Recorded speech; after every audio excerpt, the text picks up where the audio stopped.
क्या आपके घर में भी किसी ने कुछ करवा रखा है? घर में काम ही नहीं बनते, व्यापार नहीं चलता, घर में लड़ाइयाँ झगड़े बहुत दिनों से हो रहे हैं, घर में कोई ना कोई बीमार सतत बना रह रहा है, समझ ही नहीं आ रहा है, मन घर में जैसे ही आते हमें अच्छा नहीं लगता है, ऐसा होता है यहाँ से कहीं दूर चले जाएं। हमें ऐसा लगता है कि घर में किसी ने कुछ करवा रखा है। अगर ये प्रश्न आपको रात को सोने नहीं देता और ये प्रश्न अगर बार बार आपके मन में उठ रहा है, तो इस वीडियो के माध्यम से पूरी चीज़ों को आप बारीकी से समझ लो और घर में किसी ने कुछ करवा रखा वो चीज़ें भी समझ लो, और अगर किसी ने कुछ करवा रखा है तो उसका निवारण भी इस वीडियो के माध्यम से आप जान लीजिएगा। सबसे पहली बात यहाँ से शुरू होती है कि जब भी इस तरह का प्रश्न हमारे मन में उठता है, हम बहुत नकारात्मक होते हैं, घर में घोर नकारात्मकता होती है और नकारात्मकता का वाइब्रेशन कुछ ऐसा होता है कि वो बहुत जल्दी एक इंसान से दूसरे इंसान में फैलता है और वो प्रभाव तुरंत देता है, क्योंकि नकारात्मकता ये सभी राहु के अंतर्गत आती है और राहु एकदम ब्लैंक जोन है, बिल्कुल वो हमारे मन के विपरीत चीज़ें करने में बहुत ही माहिर है। तो ये सबसे पहली चीज़ होती है। अब इसमें जो मुख्य बात होती है कि जब हम नकारात्मक होते हैं, जब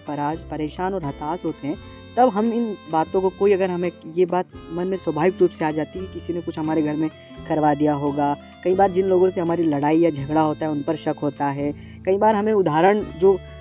पीछे जीवन में उदाहरण दिखते हैं कि किसी ने इस तरह से करवा के रखा, और ऐसी बातें जो हैं हमें मन में रहती है, हमारे जहन में, वो उस सब से जोड़कर देखने को मिलती है। पर एक मुख्यतः बात, जिस बात को मैं पूरे कॉन्फिडेंस के साथ आपसे शेयर कर रहा हूँ कि आपके घर में किसी ने कुछ नहीं करवा के रखा है,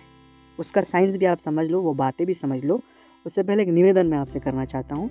कि अगर चैनल को अभी तक आपने सब्सक्राइब नहीं किया है तो सब्सक्राइब करो, कमेंट्स में भोलेनाथ का नाम लिखो, और कोई भी परेशानी से अगर आप गुजर रहे हैं तो स्क्रीन पर नंबर चल रहे हैं, व्हाट्सएप पर अपॉइंटमेंट लो, फीस पे करके आप बात कर सकते हैं। दोस्तों, सबसे पहली बात कि हम जब नकारात्मक होते हैं तो बहुत सी चीज़ें नकारात्मक हो ही जाती है। दूसरी बात होती है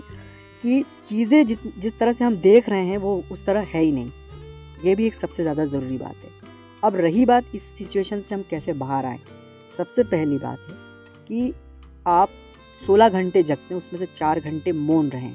मौन से जितनी जल्दी घर में पॉजिटिविटी क्रिएट होती है उतनी जल्दी किसी से नहीं होती, और सिर्फ आपको अपने घर में एक सकारात्मकता क्रिएट करनी है। इसके अलावा आपको अतिरिक्त कोई प्रयास नहीं करना है, और उन लोगों के झांसे में ना आए कि जो लोग इस तरह की सिचुएशन के हम ये कर देंगे वो कर देंगे, उनसे सावधान रहें आप। दूसरा करना है, आपके घर में बजरंग बाण और हनुमान चालीसा का रेगुलर पाठ करें, गीता का पाठ करें, रामायण का पाठ करें, और सबसे ज़्यादा महत्वपूर्ण है अपने गुरु मंत्र का जाप करें, नहीं है तो ओम नमः शिवाय का जाप करें। आप बहुत बड़ा बदलाव देखेंगे।